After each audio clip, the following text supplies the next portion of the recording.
Ang kwento ni Tomby. Ang kwentong ito ay hango sa totoong buhay. Mula ito sa isa nating tagapakinig. Naitago na lang natin sa pangalang Kito. Taong 1974. Probinsya ng Laguna. Pangingisda ang kabuhayan ni Tatay Lupin. Mula nang mamatay ang asawa, si Kito na lamang ang kasama niya. Ang batang iniwan ng kapitbahay at hindi na binalikan. Itinuring naman ni Tatay Lupin na sariling kadugo ang binata. Wala din naman itong kilalang kamag-anak nito. Tubong samar si Tatay Lupin at may tinatagong kaalaman sa mga lihim na karunungan. Bagaman matagal nang tinalikuran ang gampanin, mas pinili ang normal na buhay. Hindi niya pa rin ito malimutan. Lalo na't naisa puso niya yon ng mahabang panahon. Napadpad si Tatay Lupin sa lugar dahil sa asawa. Hindi na din nagkaroon ng pagkakataon pang makabalik ang matanda sa Samar. Dala ng kakulangang pinansyal. Ngunit ayon sa kanya, hindi man makabalik sa lupang sinilangan. Ang mahalaga, malapit siya kung saan nahimlay ang asawa. Dagdag pa ng matanda, hindi man napagkalooban ng sariling anak. Naging anghel naman sa kanya ang batang si Kito. Mula nang iniwan ito ng magulang sa pangangalaga niya. Tatang, wag po kayo mag-alala. Pag nakahanap na po ako ng trabaho, hindi ko na po kayo papayagan mangisda. Naku, napakadelikado pa naman ang panahon ngayon. Saka, matanda na po kayo eh. Wika ni Kito. Mangingisda ko hanggat kaya ko, anak. Huwag mong isiping lumaki ka agad. Masarap maging bata. Walang gampaning malaki sa mundo. Basta ito ang palagi mong tatandaan. Masarap mabuhay na hindi inaalala ang mga bagay-bagay sa paligid. Kahit salat tayo sa lahat ng bagay, ang mahalaga, hindi tayo nakakaperwisyo ng iba. Naiintindihan mo? Tugon ni Tatay Lupin. Habang kasama si Kito na kumakain ng almusal. Hanggang sa nakarinig sila ng mga taong naghihiyawan sa labas. Tila may pinagkakaguluhan ng mga ito.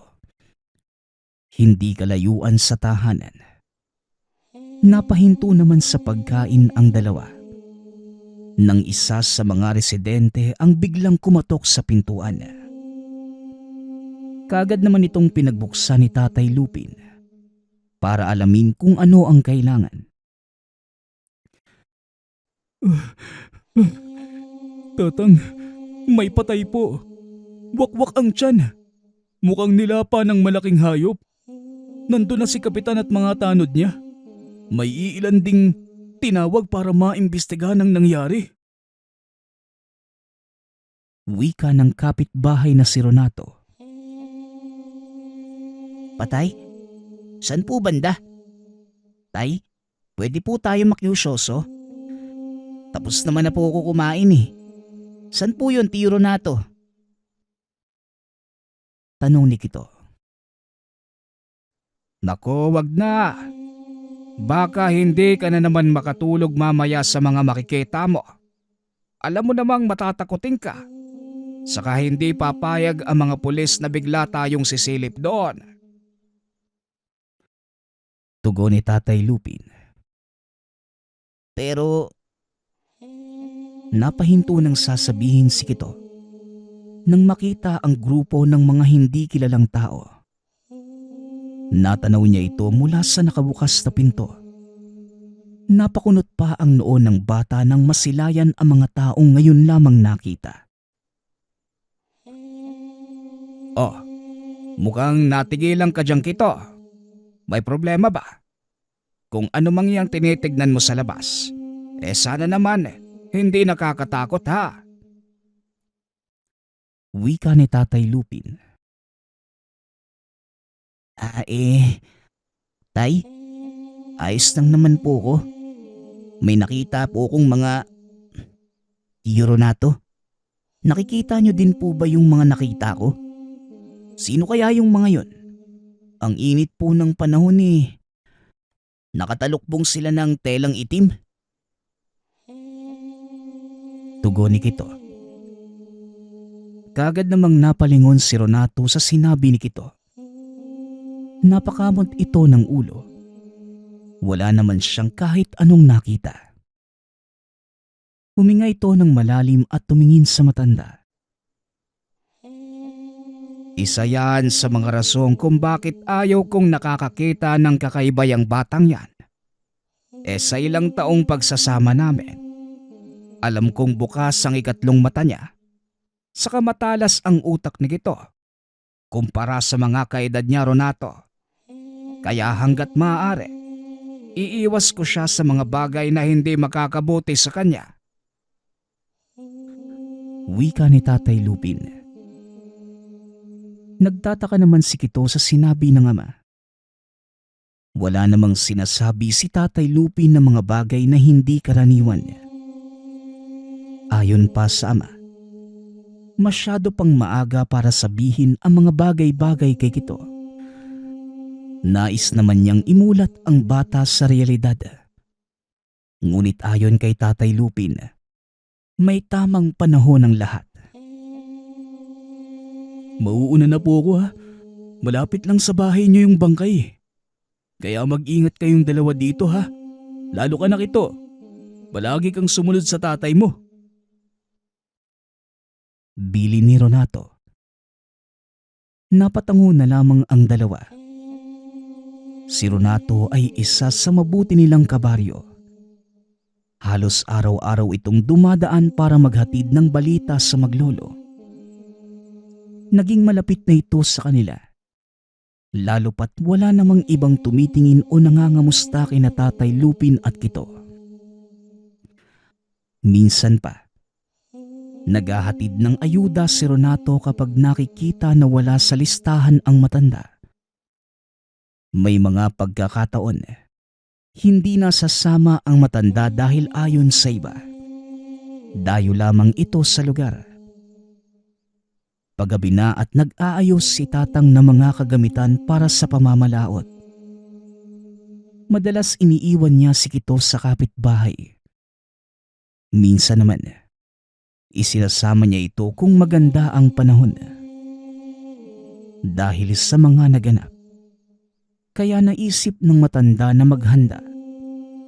Nakakaramdam na din ito ng senyales na may mangyayaring hindi maganda sa paligid. Tatay, di ba delikado pong mamalaot lalo kung gabi? Bakit po parang hindi kayo nababahala? Saka napapansin ko, tay, ni hindi man lang kayo takot eh. Tanong ni Kito. Takot? Saan naman ako matatakot, anak? Halika, may ipapakita ko sa'yo. Siguro, oras na para malaman mo ito. Naway lahat ng malalaman mo ngayong gabi, mananatiling lihim sa lahat. Naiintindihan mo ba? Tugon ni Tatay Lupin. Habang nagsasalita, may kinuhang kahon si Tatay Lupin. Ayon sa kanya, iniingatan niya ang kahong iyon ng mahabang panahon. Dagdag pa ng matanda, yun ay naglalaman ng mga gamit niya noong nasa Samar pa nakatira. Mga pamana ng mga yumaong magulang kay Tatay Lupin. Inilatag niya sa ibabaw ng maliit na lamesa. Namangha naman si Kito sa mga nakita. Merong mga maliliit na bilog na gawa sa ginto. Meron ding mga pangil ng kung anong hayop. Ngunit may isang kwintas na kumuha sa atensyon ng bata. Tatang, ano po ito? Ang ganda eh. Tsaka may mata sa gitna, tugis triangulo. May titik na... Yan ang tinatawag na tres pecoroma. Mainam na pang proteksyon para sa mga nilalang na hindi normal. Wika ni Tatay Lupin. Ano pong ibig niyong sabihin, Tay? Pwede ko po ba itong isuot? Isusuot ko ito sa'yo. Pero ipangako mo, susundin mo lahat ng mga aral na ituturo ko sa'yo. Kasama ang mga dasal na kailangan para manatili ang bisa ng gamit. Sa ngayon, ipapasubok ko muna sa'yo. Sabihan mo kagad ako kapag may nararamdaman kang kakaiba, ha? Wika ni Mang Lupin. Ngunit bago ang lahat, may mga katagang binigkas ang matanda na hindi naintindihan ni Kito. Kinuha niya ito at sinuot sa bata. Habang isinusuot, napapikit naman si Kito na tila nakaramdam ng kuryente na biglang dumaloy sa buong katawan. Napahawak pa ito sa matanda dahil sa puwersa na tila nais kumawala. Ilang saglit lang, napadilat si Kito na may kakaibang pakiramdam. Napangiti ito sa matanda at nagpasalamat habang hawak-hawak ang gamit. Sa tagal ng panahong nasa pangangalaga ko yan, ni minsan, hindi ko yan nagamit o nasuot man lang. Malakas ang puwersa ng medalyong kung suot ng tamang tao. Kahit may mga ganito kung gamit kito, iilan lamang dito ang napapagana ko. Kaya maswerte kang ikaw ang napili niya. Hayaan mo, tuturuan kita ng mga pamamaraan para magamit mo ng tama ang tangan. Wika ni Tatay Lupin. Hindi ko po kayo maintindihan eh. Saka parang ang init po ng pakiramdam ko. Tugon ni Tatay Lupin. Tumayo ang matanda para sumilip sa labas. Nakakasigurado ito na may mga elementong malapit sa lugar. Ang gamit na naisuot kay Kito, nagbibigay ito ng mga senyales kung may banta o panganib sa paligid. Madalas ang mga may tangan nito nakakaramdam ng pag-init ng katawan o kaya naman mga hindi magandang mangyayari sa paligid. Ilang sandali pa ang lumipas. Tumayo si Kito at ginaya ang ama. Nilibot din ang paningin sa paligid, lalo na sa gawi kung saan nakita ang hukbo ng mga taong nakasaklob ng itim na balabal kaninang umaga. Alam ko ang hinahanap mo, anak. Pero sa ngayon, wala na sila dito. Hindi yan lalabas hanggat wala silang mabibiktima. Sa ngayong Kito, magpahinga ka na muna. Mamaya lang ihahatid kita kila Tenay, ha. Maglalayag ako para bukas may pera tayo. Doon ka na muna't wala kang makakasama dito. Wika ni Tatay Lupin. Tay, sino naman yung makakasama nyo? Huwag niyo pong sabihin si... Oo, anak, kung sino ang nasa isipan mo. Siya nga pala. Alam mo namang hindi kita pwedeng isama. Hayaan mo. Ilang taon na lang magiging binata ka na din. Inihanda ko na itong mga dadalhin ko. Mamaya lang dadaan na siya dito. O siya, sige. Ayusin mo na din ang mga dadalhin mo kina Tenay, ha. Ang mga biling ko. Kito. Tugon ni Tatay Lupin. Napatango na lamang ang bata. Maghahating gabi nang matapos ang pag-aayos ng ama ng mga dadalhing gamit. Dumating na ang hinihintay ni Tatay Lupin. May dala itong sagwan.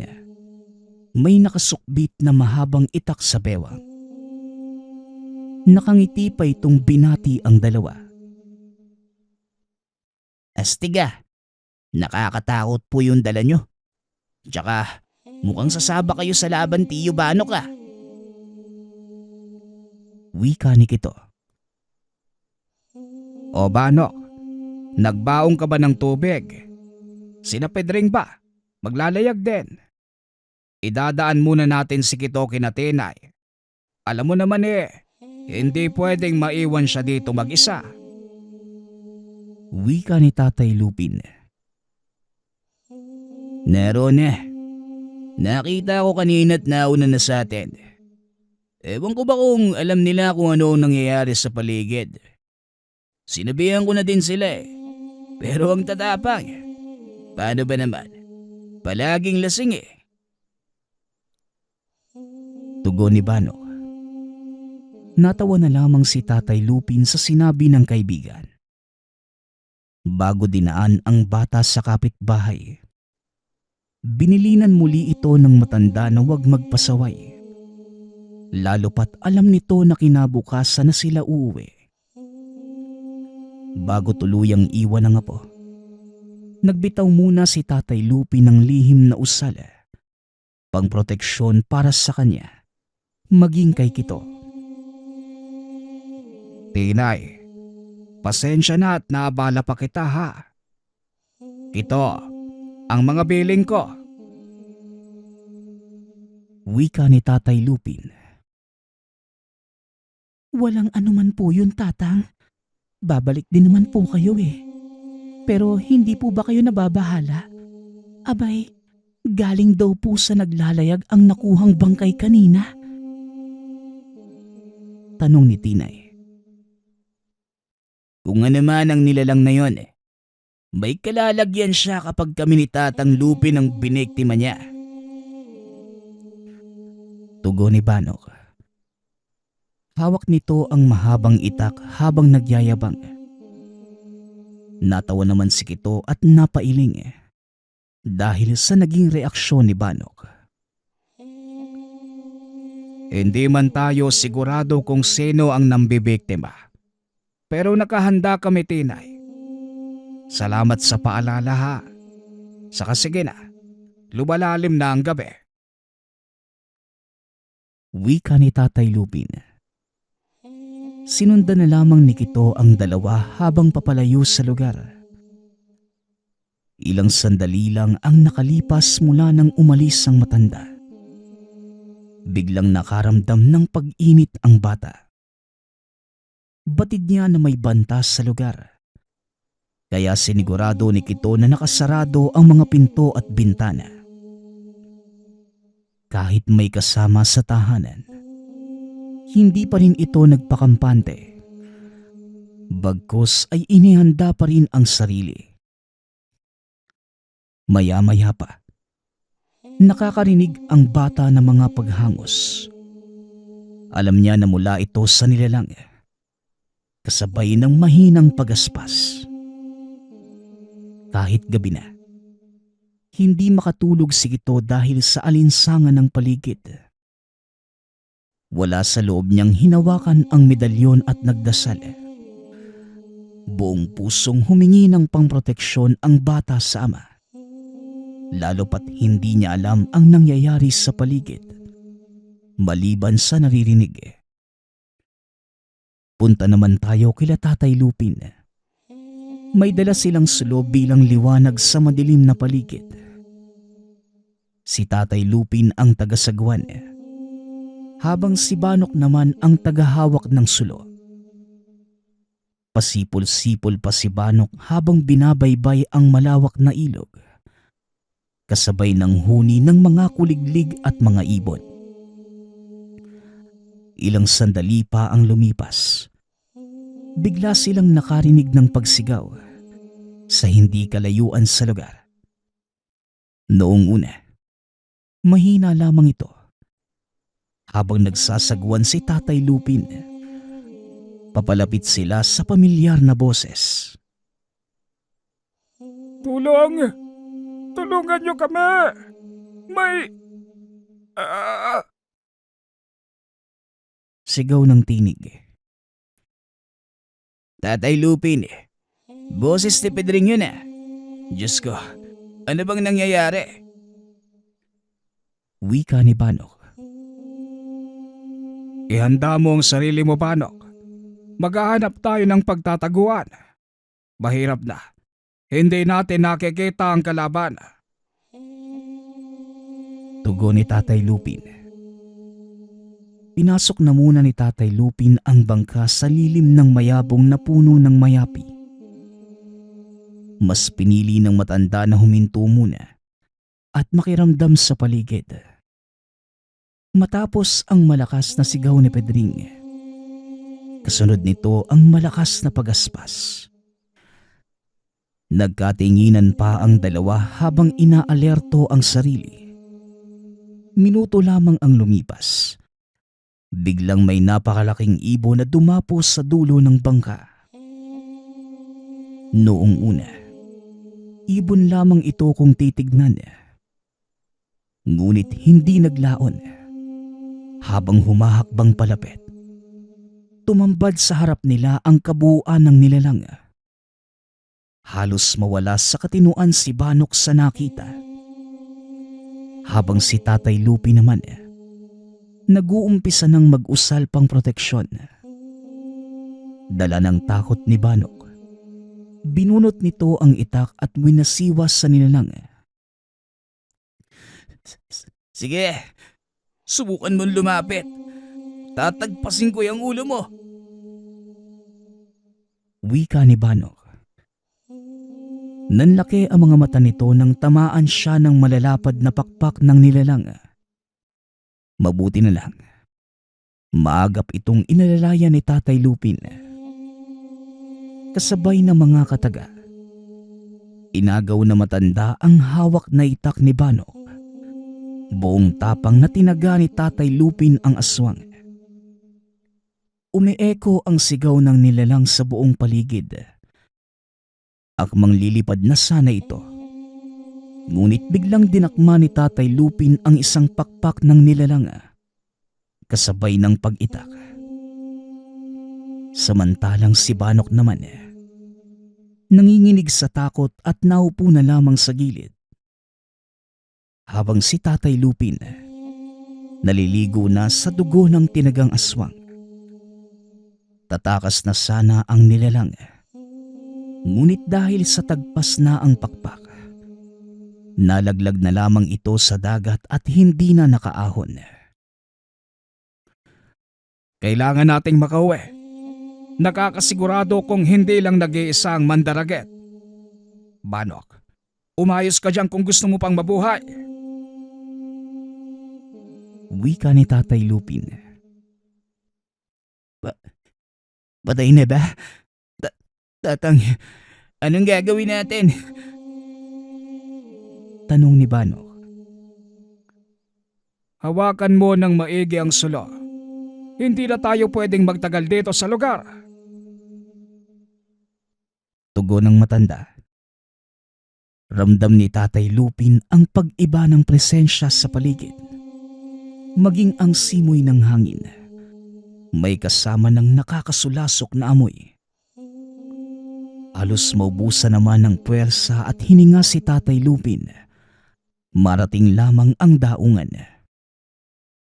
Nang sumampa ang bangka sa daungan, kagad tumalon si Banok. Kasunod si Tatay Lupin, patakbo silang lumayo sa lugar. Dumiretso naman ng dalawa sa tahanan ni Tinay para daanan si Kito. Ilang dipa na lamang ang pagitan mula sa bahay. Nang maaninag ni Tatay Lupin ang mga ibong kawangis ng nilalang na nakainkwentro sa ilog. Merong nakadapo sa bubong, habang ang iba naman lumilipad. Bakit? Parang nauna pa sila sa atin, Tatay Lupin. Hindi ba natatakot ang mga nilalang na yan? Tanong ni Banok. Hindi sila nauna, Banok. Mabuti na lang. Umuwi tayo kagad. Ang anak ko. Tugon ni Tatay Lupin. Napasigaw ang matanda habang winawasiwas ang itak. Maging si Banok, inihanda na din ang sulong gawa sa kawayan. Ihahampas niya ito kung sakaling sugurin sila ng mga nilalang. Dahil sa ginawang ingay, nakuha nito ang atensyon ng mga kapitbahay. Nagsilabasan din ang mga ito para alamin kung ano ang nangyayari. Diyos ko, Tatay Lupin. Bakit tuguan po kayo? Ano yang itak? Diyos ko, ano po bang nangyayari? Tanong ni Tinay. Maging ang dalaga ay nataranta nang makita ang dalawa. Inakalang napaaway ito ng tagaan, kaya duguan ng matanda. Habang si Banok naman, hindi pa rin kumakalma ang panginginig ng katawan dahil sa mga nangyayari. Lumabas na din si Kito para alalayan ang matanda. Marami sa mga kapitbahay ang nakiusyoso. Nagtatanong kung anong nangyayari. Tinuro naman nila ang bubong. Ngunit tila wala namang nakikita ang mga ito. Pinakalma muna ni Tatay Lupin si Banok. Naglinis muna ng katawan. Wala naman silang natamong sugat, maliban sa dugo ng aswang na tumalsik kay Tatay Lupin. Mabuti na lang po. Umuwi kaagad kayo. Tatang, nandito sila kanina. Tama po kayo. Malaking tulong itong... Natigil sa pagsasalita si Kito nang tumitig ng makahulugan ng matanda sa kanya. Bigla itong tumahimik habang tinitimplahan ng kape ang dalawa. Nagsiuwian na din ang mga tao sa pag-aakalang wala namang nangyayari. Samantala, dito na nagpaumaga sina Tatay Lupin at Kito sa bahay ni Tinay, kasama si Banok na takot nang umuwi. Kinabukasan, nagising muli sila sa ingay ng mga tao. Dumating din si Renato na may dala pang supot ng pandesal para sa maglolo. Naroon din ang kapitan ng lugar, kasama ang pulis at hinahanap si Tatay Lupin at Banok. Dahil sa natagpo ang bangkay ni Pedring at mga kasama nito, napawang pinirapiraso. Ang itinuturong salarin sa krimen ay si Tatay Lupin at Banok. Merong nagsasabi na baka ang dalawa ang salarin. Hindi naman pinilit ng dalawa na depensahan ang sarili. Bagkus, inilatag nila ang katotohanan. Ngunit hindi sila pinaniga ng nakararami. Pero wala namang mahanap na matibay na ebidensya ang mga kapulisan. Naimbestigahan din na ang dugong nakadikit sa damit ni Tatay Lupin hindi tugma sa dugo ng mga biktima. Matapos ang mga kaganapan, naisip ni Tatay Lupin na umuwi na ng Samar kasama ang bata. Maging si Kito, natroma ito hindi dahil sa mga nilalang, bagkus sa mga kapitbahay na mapanghusga. Sa tulong ni Renato at Tinay, nakauwi naman ang dalawa sa lugar kung saan pwede sila muling magsimula. Sa kasalukuyan, natutunan ni Kito na manggamot sa tulong ni Tatay Lupin. Ngunit ginagawa niya lamang ito kung kinakailangan. Ayon sa matanda, mabigat na pasanin ang panggagamot. At kung nais ng normal na buhay ng binata, piliin ang mabuhay na walang responsibilidad. Magpasa hanggang ngayon, nananatili ang mga gamit ni Tatay Lupin sa pangangalaga ni Kito. May sarili na itong pamilya at mga anak Ngunit kahit wala na si Tatay Lupin, sinasariwa pa rin ni Kito ang mga karanasan ng makaengkwentro ang grupo ng mga mandaragit. Ang susunod nating kwento ay mula sa isa nating tagapakinig.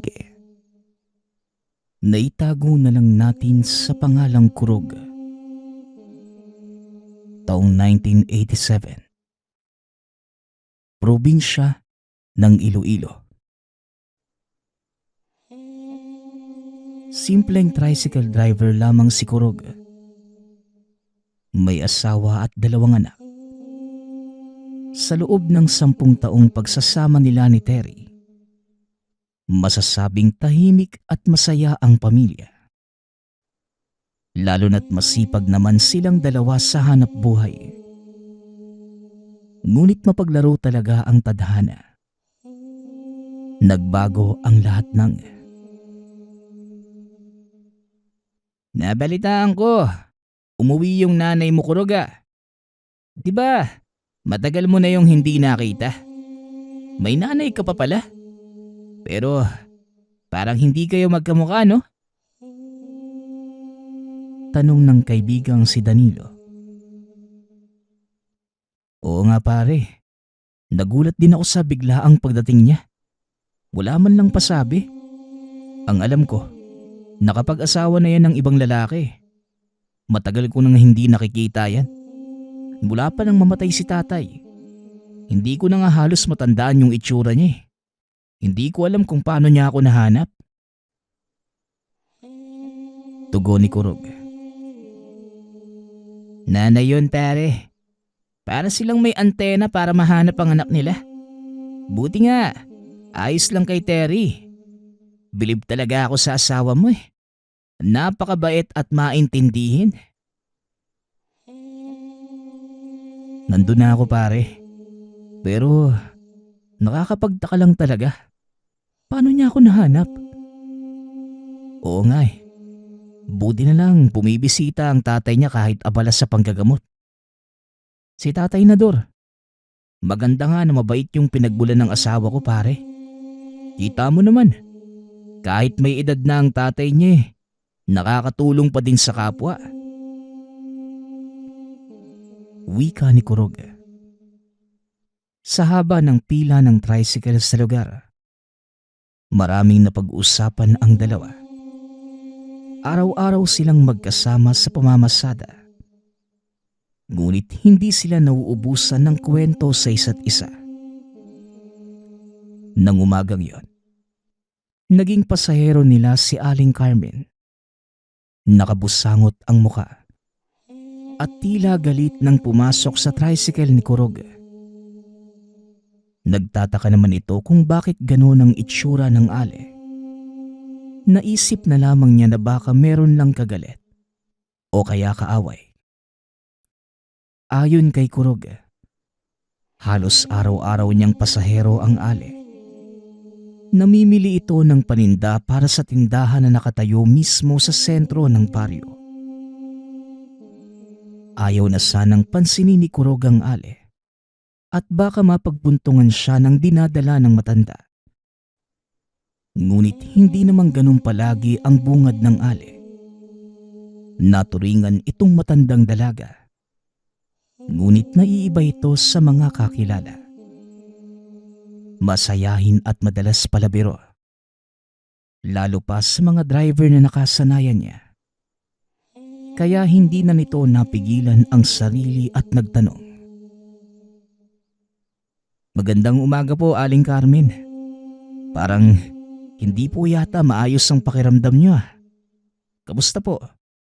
Kung may maitutulong po ako sa inyo, sabihin niyo lang sa akin ha. Wika ni Kurog. Huminga ng malalim si Aling Carmen. Sabay ko na tila nag-aalangan sa sasabihin. Ayos lang po ba kayo? Mukhang sobrang bigat po niya na. Ayos lang naman ako. Meron kasing nangyari kagabi. Pero ang kinakabahala ko, Baka pagtawanan mo lang ako kapag sinabi ko. Kurog, may aswang sa baryo natin. Tugon ni Aling Carmen. Napakunot ang noo ni Kurog. Tinitigan niya si Aling Carmen ng may halong pagtataka. Ngunit makikita sa mukha ng matanda na seryoso ito. Ang tindahan ni Aling Carmen ang pinakahuling nagsasarado sa gabi. Minsan, inaabot pa ito hanggang sa madaling araw. Nag-iisa lang ang Ale sa pwesto nito at dito na rin ito nakatira. Oh, bakit parang natigilan ka? Kanina tanong ka ng tanong. Hindi bali na nga. May mga karga akong maraming sako ng asin. Sa susunod na makita ko ulit yung tigbaliw, hindi na ako magdadalawang isip na sabuyan siya. Wika ni Aling Carmen. Tigbaliw po? Parang narinig ko na po yan . Pero sa dami po ng tao at ingay ng lugar natin, paano magkakaaswang dito? Kung nagkataon, kuyog ang aabutin niya dito. Tanong ni Kurog. Kaya nga mag-iingat ka. Sa panahon ngayon, hindi mo alam kung ano ang tunay sa hindi. Maraming mapagpanggap at mapagkunwari. Kaya kung ako sa'yo, iho, walang masama kung uunahin mo ang kaligtasan mo at ng pamilya mo. Kung sakaling makaengkwentro mo ang nakita ko kagabi, ewan ko lang kung anong maramdaman mo. Sige na, ihatid mo na lang ako.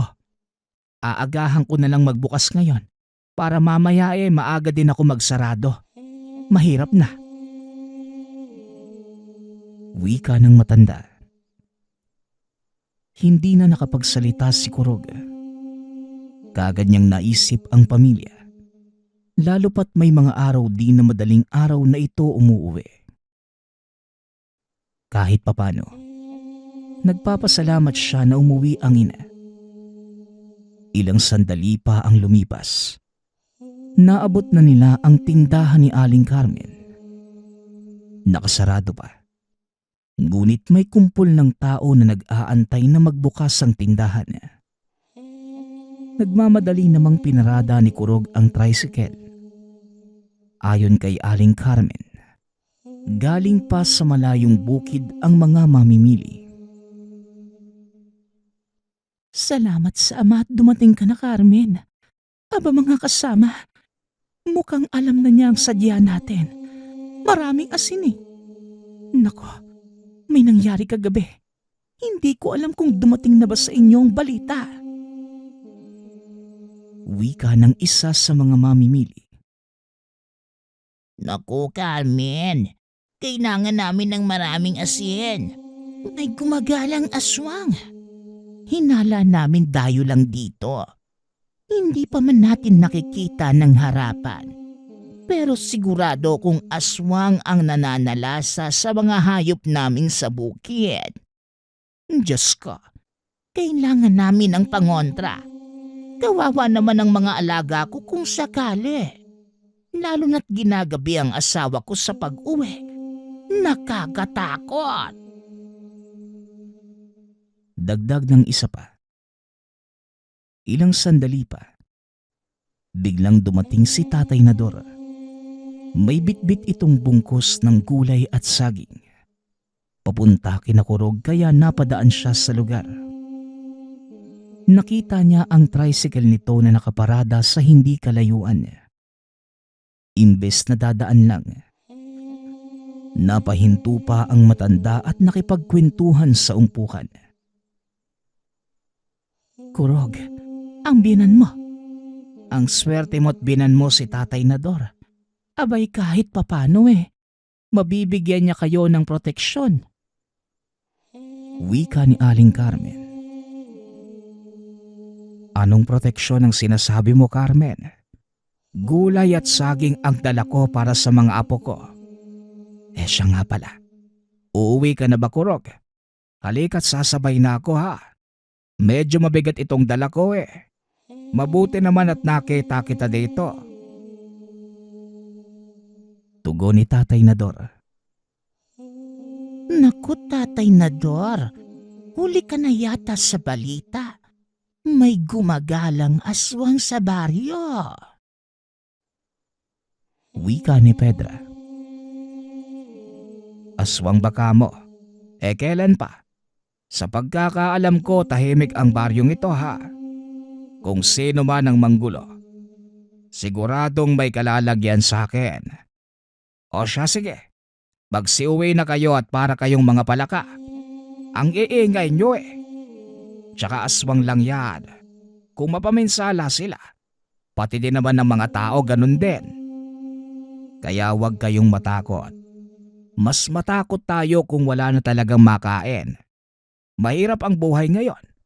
Lalo pa kung puro chismis ang inaatupag ninyo. Kaaga-aga eh. Tugon ni Tatay Nador. Isa-isa namang nagsipulasan ang maingay na mamimili. Kaagad namang kinuha ni Kurog ang dala ng matanda. Tahimik naman itong sumakay sa tricycle. Bago pa makalis si Kurog, inabot ni Aling Carmen ang isang supot ng asin. Ayon dito, wala namang masama na mag-ingat. Paggiti na lamang ang naitugo ni Kurog. Samantalang si Tatay Nardo naman, tumango na lamang sa tindera. Minuto lamang ang nakalipas nang narating nila ang tahanan. Naabutan ng dalawa na naglalaro ang mga bata sa bakuran. Samantalang nagluluto naman ng merienda si Terry sa kusina. Habang ang ina naman ni Kurog, naroon lamang sa silid at nagpapahinga. Mano po, Nay? Lolo? Nay, may saging na dala ang lolo. Dumating na po sila. Wika ng anak na si Ina. May kasama pang mga gulay. Lolo, ako na pong magbubuhat. Ina, hati tayo, dali. Dagdag ng panganay na si Dindo. Masaya ang dalawang bata habang pinapasok ang dala ng matanda.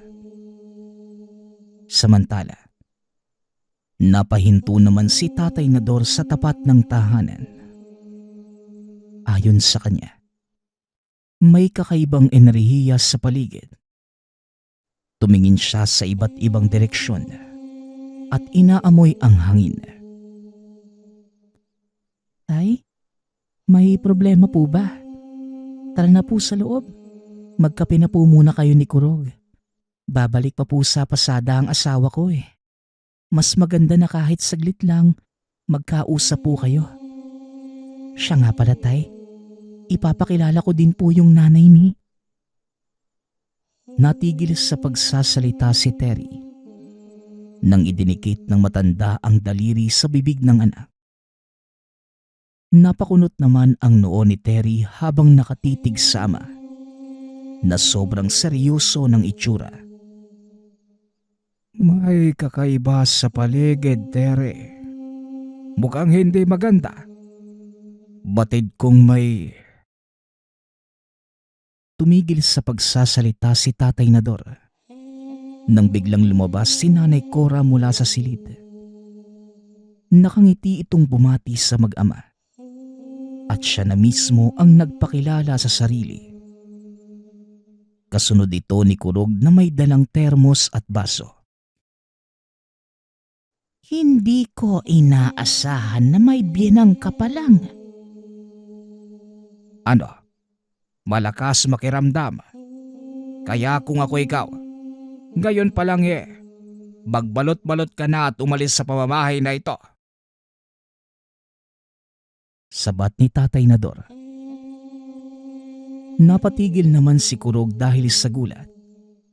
Hindi niya inaasahan ang magiging bungad ng biyenan sa ina. Lalo na't hindi niya alam ang nangyayari. Inilapag niya sa lamesa ang dala. May problema po ba? Nay, ano hong nangyayari? Tanong ni Kurog. Paumanhin ho. Gusto ko lang naman makasama ang anak ko. Tugon ni Nanay Cora. Kung ayaw mong samain ka sa lugar na ito, ang mabuti pa umalis ka na. Sa ngayon pagbibigyan kita sa harap ng anak at apo ko.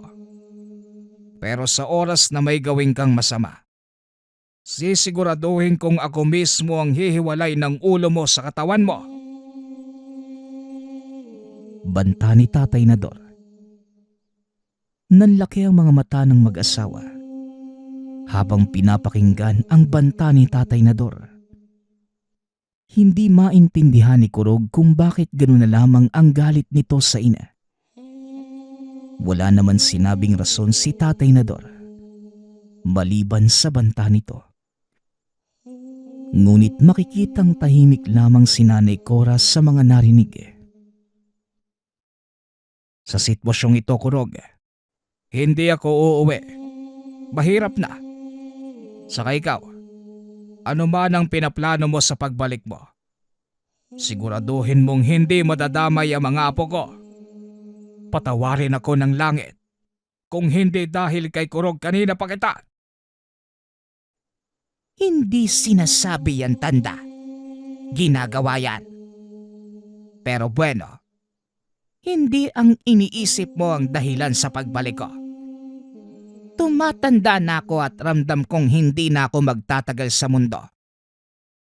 Nais ko lang makasama ang anak at mga apo ko. Tugon ni Nanay Cora. Tama na nga po yung pinag-uusapan nyo. Nakakatakot na eh. Sa kapakiusap, tay. Huwag sa harapan ng mga bata. Alam niyo namang matatakotin niyang mga apo niyo. Wika ni Terry. Tumahimik naman ang dalawang matanda sa pagtatalo. Maging si Kurog. Pumagitna na din. Ngunit ayaw pa rin sabihin ng matanda kung ano ang rason ng pagtatalo. Gumilid si Nanay Cora sa kabilang mahabang upuan sa tapat ng bakuran.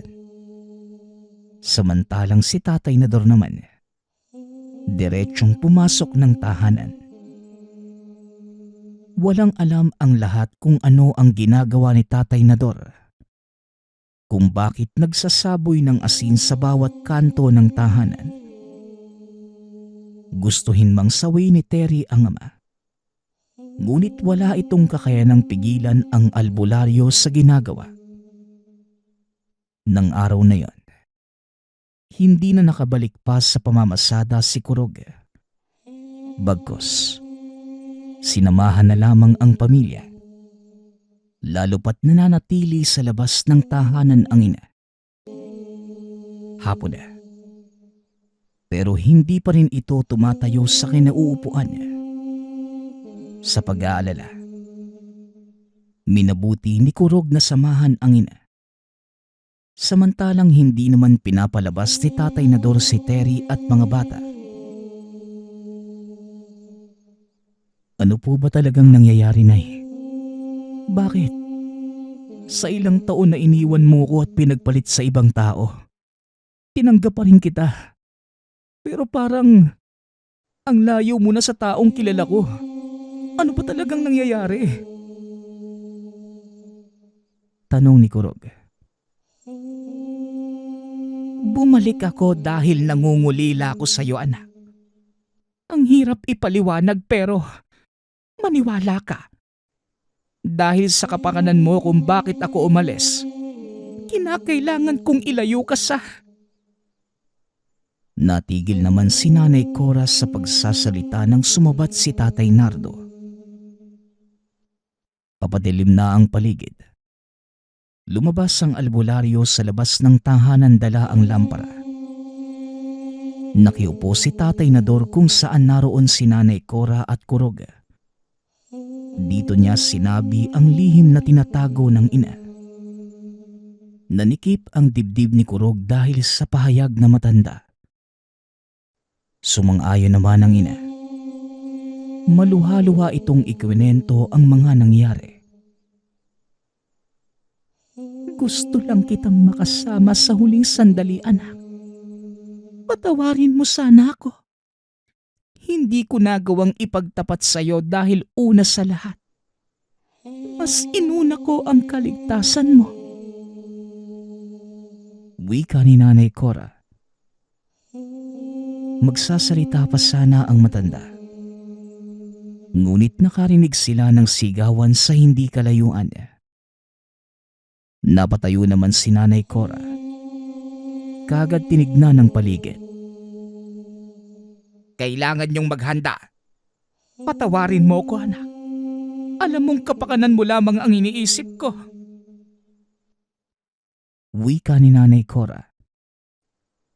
Sa puntong yun, hinanda na ni Nanay Cora ang sarili.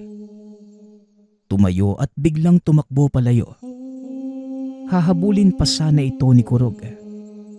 Ngunit bigla naman itong pinigilan ni Tatay Nador. Ayon dito, hindi ligtas kung susundan pa ang ina. Napatayo si Kurog nang mamataan ang mga kabaryo na papunta sa isang direksyon. Maging si Tatay Nador. Napatayo nang makita ang mga taong may hawak na sulo na tila may hinahabol. Susunod na sana si Kurog sa mga taong nagkakagulo. May mga hawak itong bolo at itak. Ngunit pinigilan siya ng matanda. Bagkus sinabihan itong bantayan ng pamilya. Si Lolo Nador na mismo ang nagpresentang sundan si Aling Carmen na may dalang garapo ng asin. Kami na ang bahala, Kurog. Bantayan mo ang pamilya mo. Kahit ang nanay mo. Wag na wag mong papapasukin sa pamamahay mo. Naiintindihan mo? Hindi natin alam kung sino yung mga kasama ng nanay mo. Kahit ano pa yan, tanggalin mo na sa isipan mo ang makasarili mong ina. Wika ni Lolo Nardo. Napaluha na lamang si Kurog habang sinusundan ng tingin ng matanda. Sumunod ito sa mga taong sinusuyod ang lugar. Makita lamang ang aswang. Minuto lamang matapos makalis si Tatay Nardo. Kumatok sa pinto si Nanay Cora at nagsalita. Dala ng pag-aalala. Hindi na makapag-isip pa si Kurog at pinagbuksan ng ina.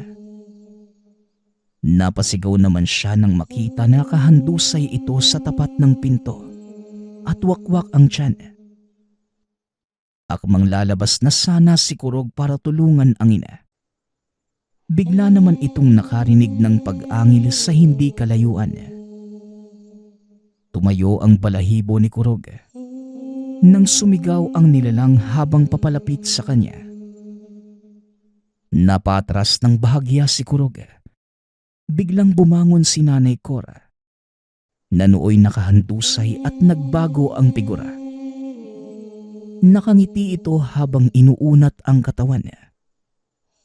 Hindi pala ito si Nanay Cora, kundi tigbaliw na ginaya ang wangis ng ina. Sino ka?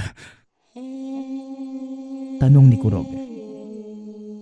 Nang malapit na sa kanya ang aswang, may lumundag na nilalang sa harapan niya at pinigilan ng papasugod sa kanya. Pagulong-gulong ang dalawang aswang at nagbuno. Napasigaw naman si Nanay Cora sa anak, habang hawak siya ng halimaw sa leeg at binitin pa itaas. Isarado mo ang pinto, anak. Pakiusap. Kahit anong mangyari, wag na wag kang lalabas. Tandaan mo, ano man ang mangyari ngayong gabi, palagi mong tatandaan na mahal kita. Wika ni Nanay Cora. Matapos yon, nagbitiw ito ng mga kataga. Hinawakan niya ang ulo ng nilalang at gamit ang huling hininga. Buong lakas niyang hinugot ang ulo nito at hiniwalay sa katawan ng aswang. Sa kasamaang palad, tumagos naman ang mga kuko ng nilalang sa leeg ni Nanay Cora. Kaya kagad din itong nawala ng buhay. Hindi na nakapagsalita si Kurog. Pag-iyak na lamang ang nagawa niya ng mga oras na yon. Diyos ko, bakit? Bakit? Tanong ni Kurog. Ilang sandali pa nagsidatingan na ang mga kabaryo. Nanlumo ng husto si Tatay Nador nang makita si Kurog. Tila nawala na ito sa ulirat. Nakaluhod lamang sa tapat ng pinto habang tumutulo ang luha. Sinunog naman ng mga kabaryo ang naiwang katawan ng tigbaliw. Lahat sila nakiramay kay Kurog. Matapos ang tagpong yun, ni hindi na muling nakapagsalita si Kurog. Tila nawala na sa sarili at hindi na nakapagtrabaho. Ayon kay Tatay Nador, siya lamang ang may hawak ng sariling buhay. Nasa kanya kung pipiliin niyang bumalik sa estado. Ni mga doktor na pinagkonsultahan, hindi din napagaling si Kurog. Bagkus ay pinayuhan na lamang ang pamilya na alagaan ito. Ayon pa sa doktor, kahit anong gamot walang makakapagpagaling sa taong nawala sa sarili. Maliban na lamang kung pipiliin mismo nito ang umayos. Sa kasalukuyan, maagang nawala si Kurog. Nagkaroon ito ng matinding karamdaman hanggang sa lumala at hindi na nakayanan. Naisulat ang kwento ni Terry. Nais niyang ibahagi ang tunay na naging karanasan ni Kurog bago pa man nawala sa ulirat. Nagpapasalamat nga pala ako sa lahat ng sumusuporta sa ating channel. Nawa ay patuloy niyong suportahan at pakinggan ang ating mga kwento. Hanggang sa muling pakikinig. Paalam.